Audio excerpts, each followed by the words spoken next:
आज प्रधानमंत्री के एक एक शब्द में अहंकार था, घृणा थी, नफरत थी, सब कुछ था। हमें जनता ने विपक्ष में बैठाया इसीलिए है कि हम आपसे सवाल पूछें, और आपको सरकार में इसलिए बैठाया कि आप जवाब दें। हमसे नफरत, हमें कोस कर क्या मिल जाएगा? सीधा सीधा कहिए, आपके पास जवाब नहीं है। हमारे साथ बचपन में एक साथी पढ़ता था, एग्जाम में फेल हो जाता था, लेकिन फिर भी तैश में आकर अपने माता पिता को कहता था, प्रिंसिपल मेरे खिलाफ है, टीचर मेरे खिलाफ है, क्वेश्चन पेपर गलत था, कुछ ठीक नहीं है। कभी नहीं मानता था, कभी स्वीकार नहीं करता था कि मेरी तैयारी ठीक है। आज प्रधानमंत्री ठीक उसी बालक की तरह सुनाई दी।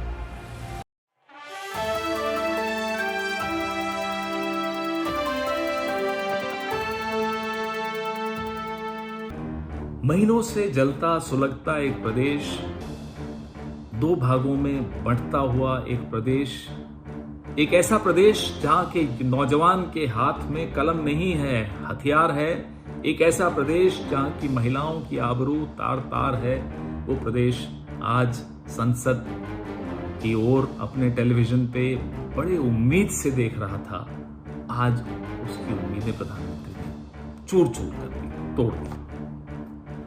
आज प्रधानमंत्री के एक एक शब्द में अहंकार था, घृणा थी, नफरत थी, सब कुछ था।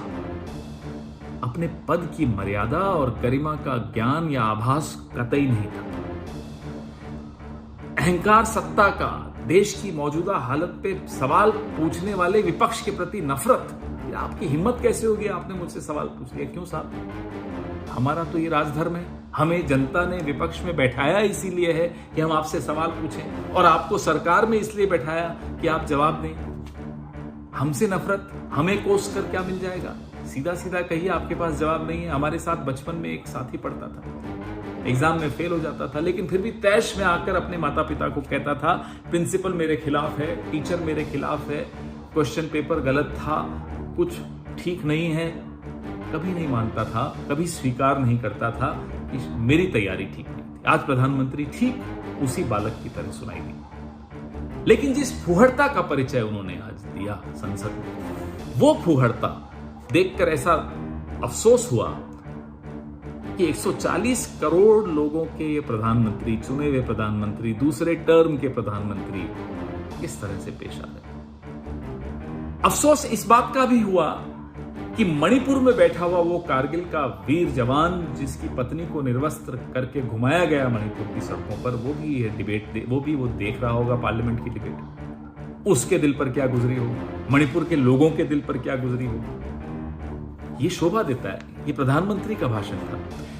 यह भाषण न मणिपुर के लिए था, न देश की जनता के लिए था। यह भाषण हार की कगार पर खड़ी हुई, टूट चुकी अपनी सेना का मनोबल बढ़ाने भर के लिए था। और अक्सर इतिहास में उदाहरण आपको मिलेंगे कि जब भी एक तानाशाह हार की कगार पे खड़ा होता है, वो ज्यादा आक्रामक दिखाई देता है। जब रशिया की आर्मी, सोवियत संघ की आर्मी बर्लिन में भीतर आ चुकी थी, तब भी हिटलर का प्रचार तंत्र रेडियो के माध्यम से जर्मनी की जनता को जोश दिला रहा था कि साहब हम युद्ध जीत चुके हैं। इतिहास में आपको मालूम है उसके बाद क्या। आज का भाषण प्रधानमंत्री का ठीक उसी तानाशाह जैसा। झूठ प्रधानमंत्री बोले, संसद के भीतर खड़े होकर बोले, बहुत अफसोस होता है। एक झूठ ऐसा जो इस देश के एक शहीद प्रधानमंत्री के विषय में आज दूसरी बार दोहराया जा रहा है। पहली बार इन्होंने 2019 की एक चुनाव की रैली में कहा था। उस झूठ को उस वक्त के flag officer commanding in chief southern naval command के एडमिरल रामदास ने उसी वक्त 9 मई 2019 को नकार दिया था, साबित कर दिया था कि प्रधानमंत्री झूठे हैं। लेकिन आज वो झूठ संसद में फिर दोहराया गया। दूसरा झूठ, मिजोरम में IIMC बनाया।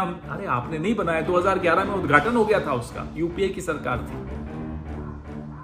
फला आइलैंड श्रीलंका को दे दिया। सिक्किम का विलय किसने कराया नहीं बताएंगे। बांग्लादेश किसने आजाद कराया नहीं बताएंगे। प्रधानमंत्री हो, पूरे देश के प्रधानमंत्री हो, व्हाट्सएप का ज्ञान मत बांटा करिए आकर संसद में। लोग हंसते हैं, पूरा विश्व हंस रहा है अब आप पर। आप अपने आप को मूर्ख बनाते रहिए कि साहब मैं जब बोलता हूं पूरा विश्व कुछ नहीं सुनता आपकी बात। आपके अपने साथी आज सो रहे थे संसद में, ये स्थिति आ गई आपकी। क्योंकि वो भी आपकी हकीकत समझ गए हैं, जान गए हैं। उन्हें भी अपनी कॉन्स्टिट्यूएंसी में जाकर चेहरा देखना होता है, दिखाना होता है। वो भी परेशान है, क्या जवाब देंगे लोगों को जाकर। अपनी चिंता नहीं होगी आपको, फकीर हूं, झोला उठा के चलिए, उनकी तो चिंता कीजिए। और इस देश ने कोई पाप नहीं किया है, आपको 2 बार जिताया है। इस देश की किस्मत इतनी खराब नहीं हो सकती कि ऐसा प्रधानमंत्री मिले। भगवान से, ऊपर वाले से एक प्रार्थना है, इस देश को बचाइए इस तरह के प्रधानमंत्री से। कोई गलती हो गई हो हमसे तो क्षमा कर दीजिए, लेकिन ऐसा प्रधानमंत्री फिर मत बनाइए।